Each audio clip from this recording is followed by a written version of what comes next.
Hi guys, welcome back to my YouTube channel the SAP study. हमने आज नया topic शुरू करना है जिसका नाम आता है राजस्थान के लोकगीत। चलिए आज हम शुरू करते हैं राजस्थान के लोकगीत।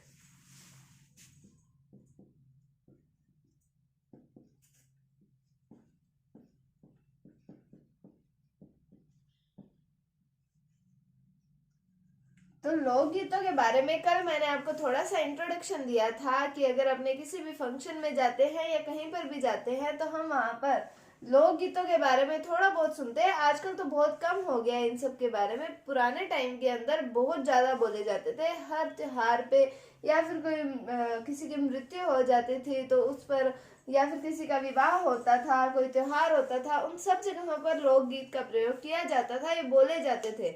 हमारे बड़े बुजुर्गों को तो अभी भी थोड़े बहुत लोकगीत ध्यान होते हैं, लेकिन आज की जो जनरेशन है उसके अंदर लोकगीतों का जो महत्व है बहुत ही घट गया है।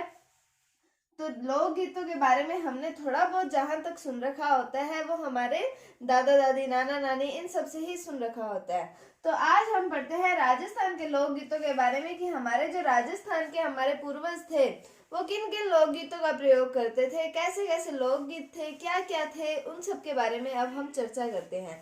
तो सबसे पहले हम पढ़ते हैं हमारे राजस्थान का जो राज्य गीत आता है जिसका नाम आता है केसरिया बालम, उसके बारे में।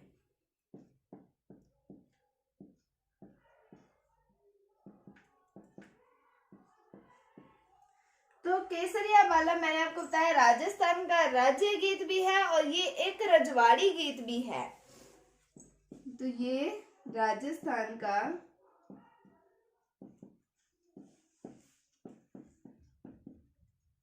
राज्य गीत व रजवाड़ी गीत है।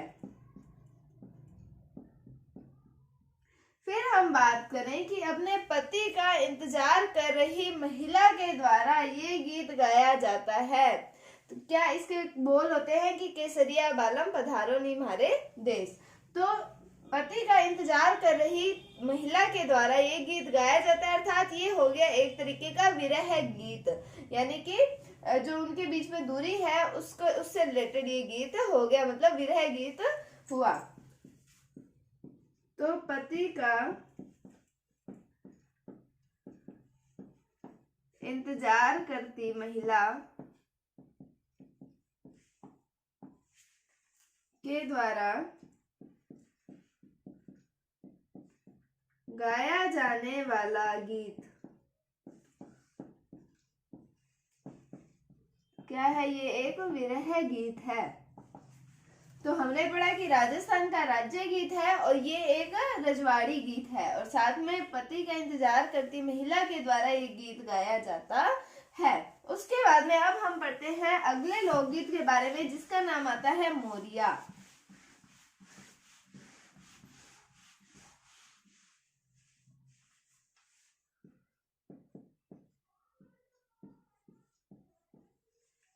तो जब किसी लड़की का विवाह जो है वो छोटी उम्र में कर दिया जाता है, क्या है कि किसी लड़की का विवाह जब छोटी उम्र में कर दिया जाता है तो उसे अपने मुकलावे पर जाने का इंतजार जब होता है, यानी कि अपने मायके जाने का जब इंतजार होता है, तब वो ये गीत गाती है। क्या है कि जब किसी लड़की का छोटी उम्र में विवाह कर दिया जाता है तो उसे अपने मुकलावे जाने के इंतजार में वो ये गीत गाती है।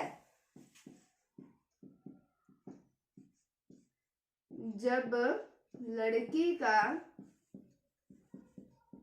छोटी उम्र में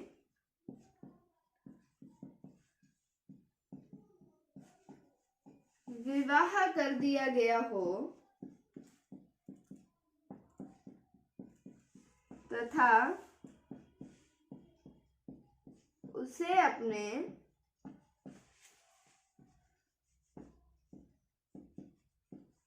मुकलावे का इंतजार हो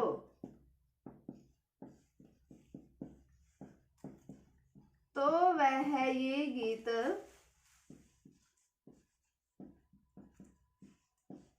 गाती है। तो क्या है मोरिया गीत के बारे में कि जब किसी लड़की का छोटी उम्र में विवाह कर दिया गया हो और उसे अपने मुकलावे का इंतजार हो, अर्थात मायके जाने का, पहली बार मायके जाने को मुकलावा कहते हैं, तो मायके जाने का इंतजार हो, तो ये गीत जो होता है वो मोरिया गीत वो गाती है। उसके बाद में हम पढ़ते हैं अगले लोकगीत के बारे में, जिसका नाम आता है सुवटिया।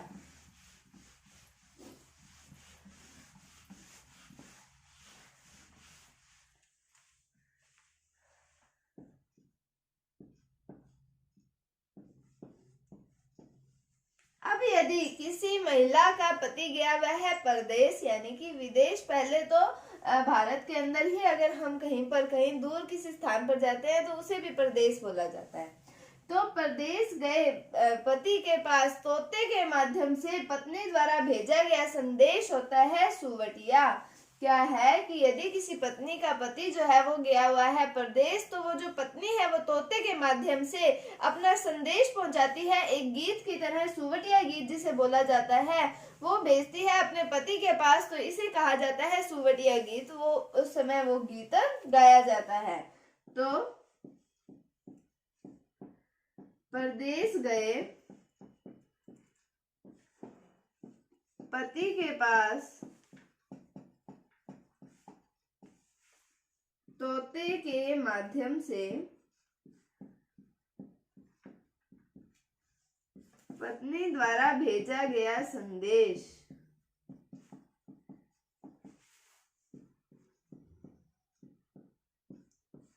ये जो लोकगीत हमने पढ़े हैं, लोक देवता लोक देवियां हैं, हमारे राजस्थान की जो संस्कृति है उसकी एक पहचान है। हम आगे राजस्थान के दुर्गों के बारे में पढ़ेंगे, लोक नृत्यों के बारे में पढ़ेंगे, राजस्थान की चित्रकला के बारे में पढ़ेंगे। ये सब जो है वो राजस्थान की, हमारे राजस्थान की संस्कृति की एक महत्वपूर्ण पहचान है।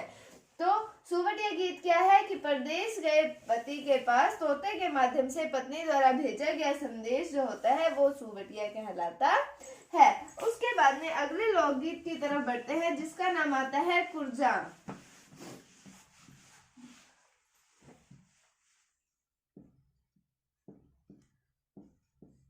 अब कुर्जा की बात करें तो कुर्जा होता है एक पक्षी का नाम, उसी से रिलेटेड ये गीत है, इसलिए इसका नाम रखा गया है कुर्जा। तो अब हम बात करें कि अब यहाँ पर भी पति चला गया परदेश, तो परदेश गए पति से कुर्जा पक्षी के द्वारा मिलने की गुजारिश जब की जाती है। क्या है कि प्रदेश गए व्यक्ति से कुर्जा पक्षी के द्वारा मिलने की गुजारिश जो की जाती है वो की जाती है कुर्जा गीत के माध्यम से। तो क्या है, परदेश गए पति से कुर्जा पक्षी के द्वारा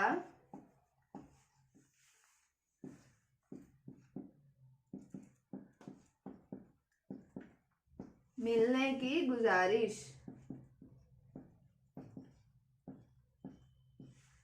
तो क्या है, परदेश गए पति से कुर्जा पक्षी के द्वारा मिलने की गुजारिश क्या है, कुर्जा लोकगीत। उसके बाद में अब हम पढ़ते हैं अगले लोकगीत, जिसका नाम आता है कागा। तो अब कागा, अब कौवा भी एक पक्षी ही है।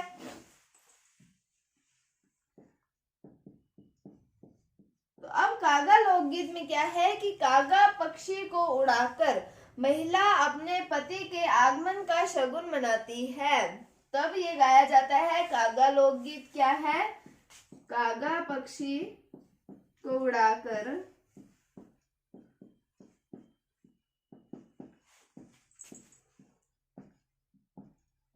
महिला अपने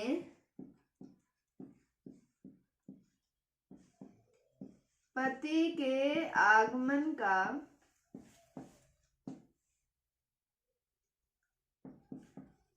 शगुन मनाती है।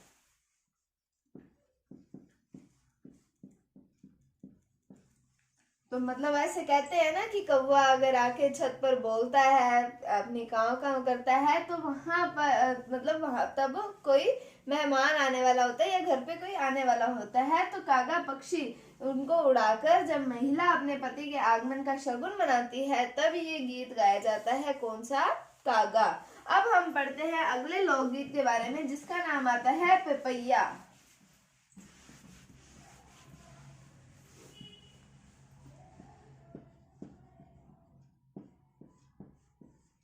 पहले तो गया हुआ था पति परदेश, पत्नी उसको मनाने के लिए गीत बोल रही थी, सुवटिया गीत बोला, कुर्जा गीत बोला। उसके बाद में जब पति आ गया तब उसने बोला कागा गीत, कागे को उड़ा दिया उसने और कागा गीत बोला। उसके बाद में अब दोनों मिल गए, अब दोनों रहेंगे खुशी खुशी। तो अब पति पत्नी के सुखी दाम्पत्य प्रेम का सूचक है कौन सा गीत? पेपैया गीत। तो पति पत्नी के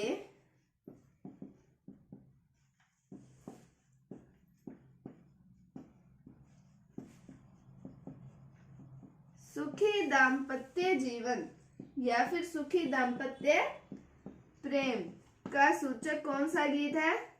पेपैया गीत। उसके बाद में हम अगले गीत की बात करें जिसका नाम आता है पिपली।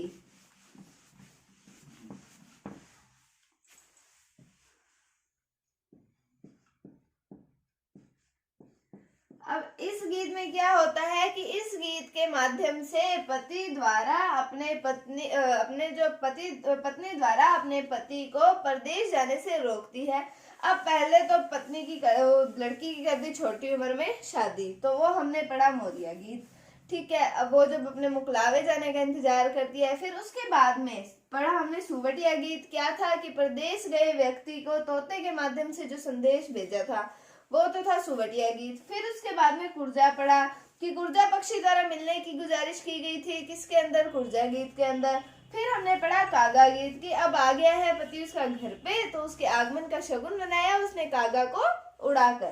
फिर हमने पढ़ा कि पेपैया गीत की अब दोनों जने सुखी है, दाम्पत्य प्रेम का सूचक है, तो वो हो गया पेपैया गीत। अब पति कहता है भाई मैं तो जाता हूँ वापिस परदेश, तो अब गाया जाएगा पिपली गीत की इस गीत के माध्यम से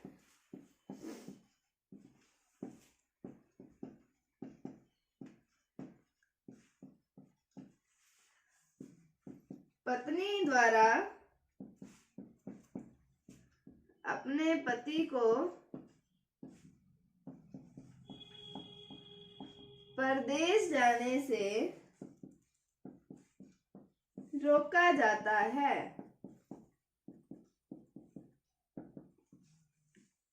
तो क्या है कि इस गीत के माध्यम से पत्नी द्वारा अपने पति को परदेश जाने से रोका जाता है, कौन सा है? पिपली गीत। अब हम पढ़ते हैं अगले गीत के बारे में जिसका नाम आता है लावणी गीत।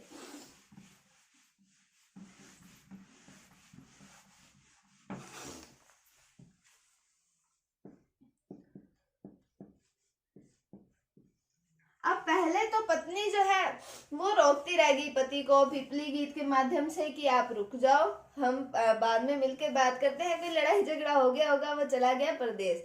अब उसको याद आ रही है अपनी पत्नी की, तो पति द्वारा पत्नी से मिलने का आग्रह किया जाता है किसके, कौन से गीत के अंदर? लावणी गीत के अंदर। पहले तो पति चला गया परदेश, उसके बाद में अब उसको पत्नी की याद आई तो उसने पत्नी से मिलने का आग्रह किया, कौन से गीत के माध्यम से? लावणी गीत।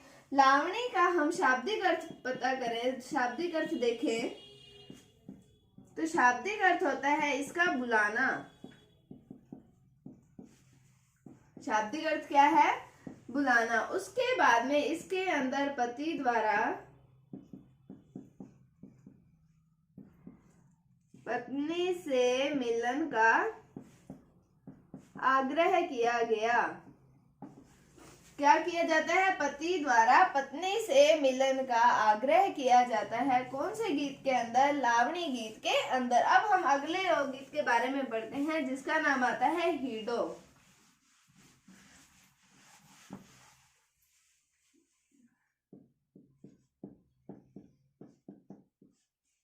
अब पति द्वारा पत्नी से मिलने का आग्रह किया गया, तो चलो ठीक है। अब आ गया महीना कौन सा? सावन का। तो अब ये गीत गाया जाएगा सावन के महीने में। तो सावन के महीने में गाया जाने वाला गीत कौन से महीने में गाया जाता है? सावन के महीने में हिंडो गीत गाया जाता है। उसके बाद में अब हम पढ़ते हैं अगले लोकगीत के बारे में जिसका नाम आता है चिरमी।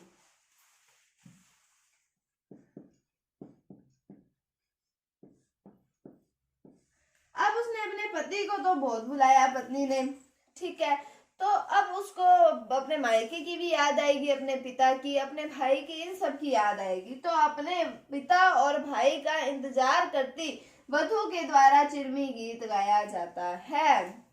क्या है कि ससुराल में अपने पिता व भाई का इंतजार करती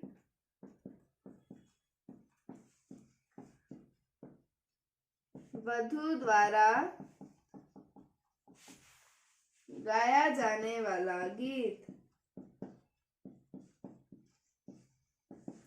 तो अगली अपना सारा कुछ छोड़कर आई थी अपने मायके में, उसको भी याद आई अपने पिता की, अपने भाई की, अपनी माँ की। तो उन्होंने बुलाया उन्हें लेने के लिए। तो ससुराल में वो बैठी है, इंतजार कर रही है कि कब आएंगे मेरे पिता, कब आएगा मेरा भाई। तो उनका इंतजार करती वधू के द्वारा गीत कौन सा गाया जाता है? चिरमी गीत गाया जाता है। उसके बाद में अगले लोकगीत की बात करते हैं जिसका नाम आता है कामण।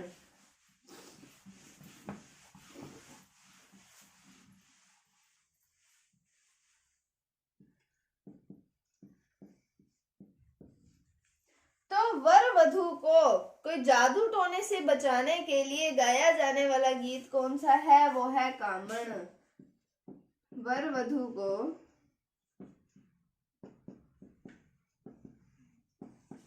जादू टोने से बचाने के लिए गाया जाने वाला गीत कौन सा है? कामण गीत। किसको बचाना है? वर वधू को बचाना है। किससे? जादू टोने से। तो आज के लिए हम इतने ही लोकगीतों के बारे में पढ़ेंगे। कल हम लोकगीत वाला टॉपिक क्लियर कर देंगे, पूरा खत्म कर देंगे। छोटा सा ही टॉपिक है लोकगीत का, बहुत ही इंटरेस्टिंग टॉपिक है। तो इसको आप एक दूसरे के साथ लिंक करके पढ़िए। जैसे हमने चलो पढ़ा केसरिया बालम गीत के बारे में कि राजस्थान का राज्य गीत है। उसके बाद में पति के मतलब पति का इंतजार करते महिला के द्वारा एक गीत गाया जाता है, विरह गीत है एक तरीके का। फिर हमने पढ़ा मोरिया के बारे में कि छोटी उम्र में विवाह कर दिया, अब उसको मुकलावे का इंतजार है तो वो मोरिया गीत गा रही है। फिर हमने सुवटिया गीत पढ़ा कि पत्नी तोते के माध्यम से संदेश भेज रही है अपने पति को वापस घर आने का, किस चीज का भी भेज सकती है। उसके बाद में हमने पढ़ा कि कुर्जा गीत के अंदर कि कुर्जा पक्षी के द्वारा मिलन की जो बात की गई है, मिलने की गुजारिश की गई है अपने पति से, तो वो कुर्जा गीत हो गया। फिर हमने कागा पढ़ा कि कागा जब पति का आगमन होता है, शगुन मनाती है जब वो अपने पति के आगमन का, तब वो कागा को उड़ा देती है और ये गीत गाया जाता है कागा गीत, ठीक है। जब पति आ जाता है उसका घर पे और फिर वो शगुन मनाती है। फिर पति पत्नी इकट्ठे हो गए तो दाम्पत्य प्रेम का सूचक कौन सा गीत हो गया? पिपलिया गीत। पिपली गीत हमने पढ़ा कि पति जब पत्नी द्वारा अपने पति को प्रदेश जाने से रोका जाता है पिपली गीत के माध्यम से। फिर हमने पढ़ा कि लावणी आते, फिर पति का मन करता है अपनी पत्नी से मिलने का तो वो उसका आग्रह करता है। फिर हीड़ों के अंदर सावन का महीना आ गया भाई, उसके अंदर गाए जाने वाला गीत। फिर चिरमी गीत पढ़ा कि भाई और अपने पिता का इंतजार करती वधू द्वारा गाया जाने वाला गीत। और लास्ट में हमने पढ़ा कामण के बारे में कि वर वधू को जादू टोने से बचाने के लिए गाया जाने वाला गीत। तो मैंने आपको ये गीत एक सीरीज के अंदर बताए।